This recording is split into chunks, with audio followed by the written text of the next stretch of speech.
What's up, everybody? Welcome to the Dog Trainers Podcast. Today, we're going to be going over the hard, difficult conversations that we need to have sometimes with our clients and the best ways to go about them.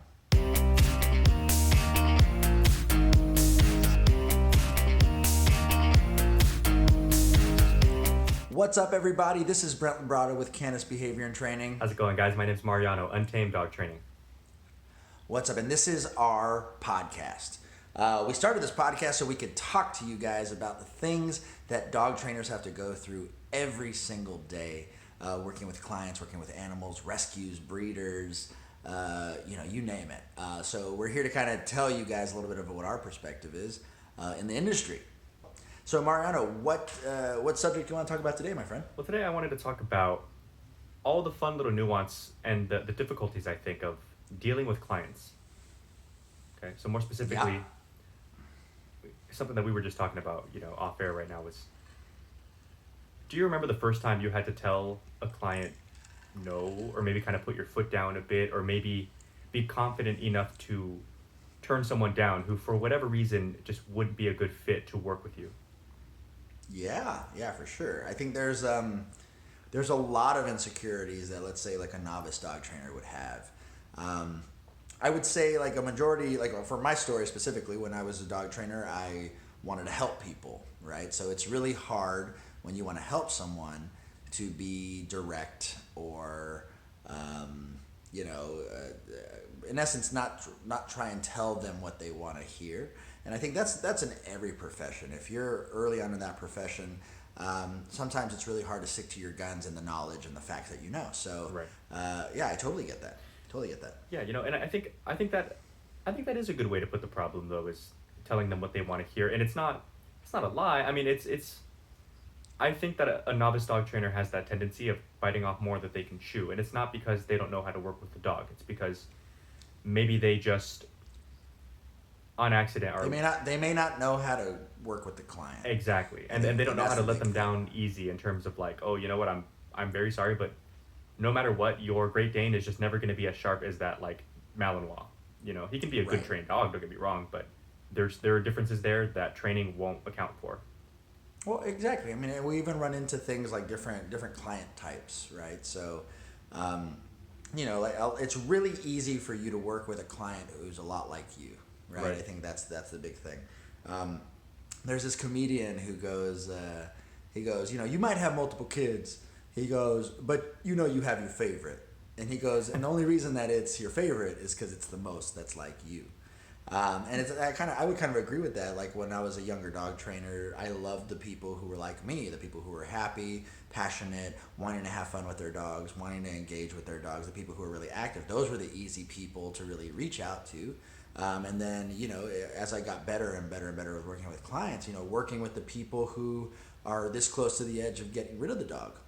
Or working with people who are fed up with the dog, and what kind of rhetoric and hope can you really bring into that person's life, so that way they understand that there's hope for fixing a problem or dealing with a problem or helping a problem.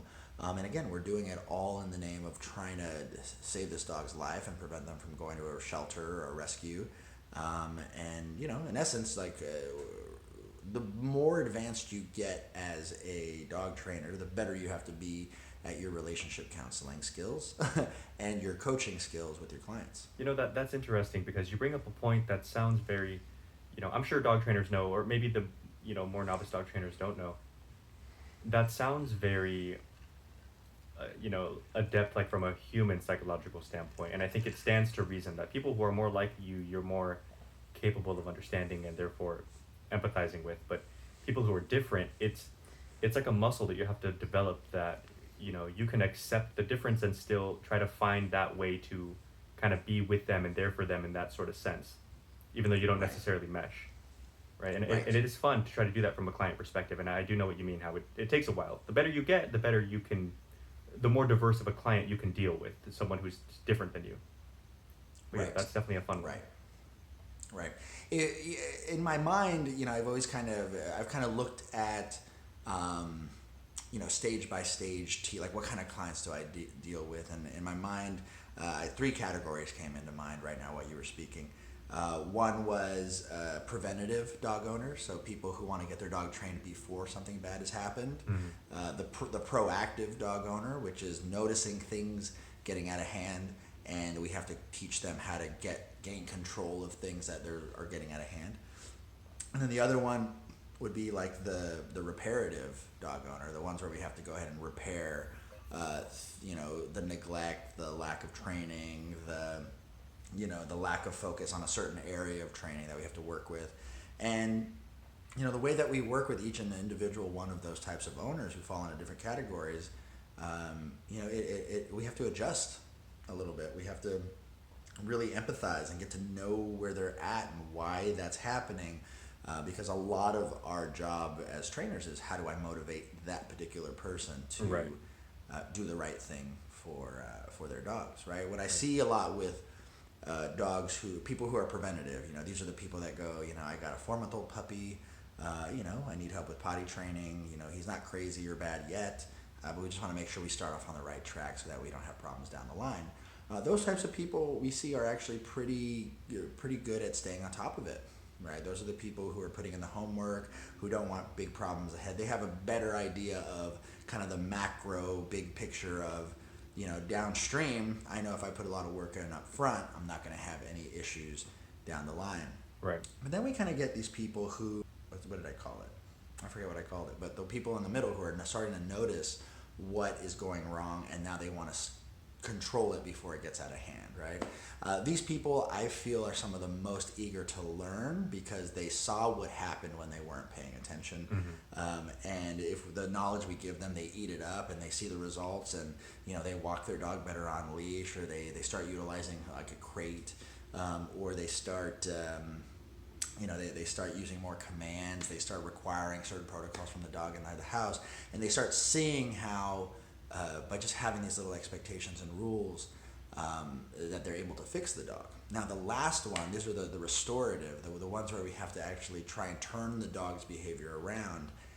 These clients tend to be some of the hardest to work with, right? And I don't mean, in any judgments of if your dog has problems that you're hard to work with, but what we see is usually by the time that the dog has developed a behavioral issue, where they need professional help in order to try and even just manage the dog's behavior, we actually see a lot that the habits of the owners have been a certain way for many years, many months, and it's harder for us as dog trainers to guide them through changing those habits because they've existed for so long.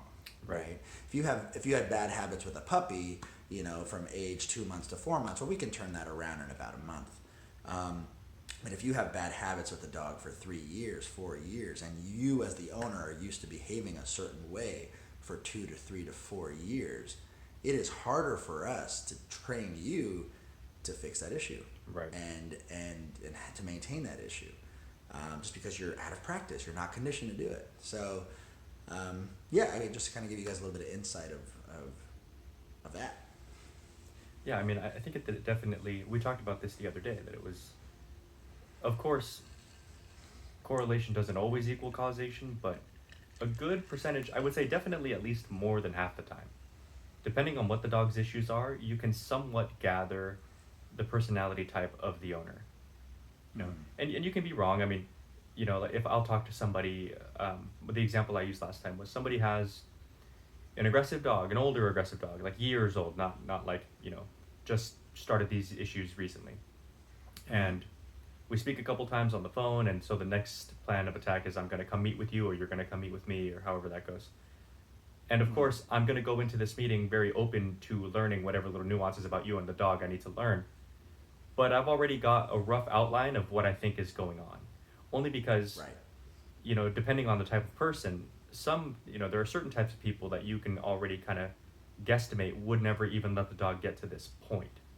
So there are a lot of tells there, and it's fun to kind of play that game, and it's fun to, one of the favorite things that I get to do when I'm talking to someone and evaluating a dog is I ask them questions, and we kind of go through a few before I start to give my opinion on what's going on, because I want to know what they feel about a situation. I'll ask them to grade something on 1 to 10, or I'll ask them, you know, to describe to me what's happening and what they think the triggers or whatever the case are.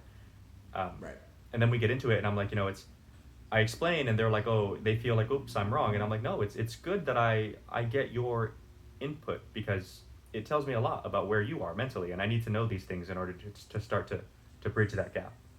Yeah, to try and figure out a lesson plan for Right. the human, right? I think that's important.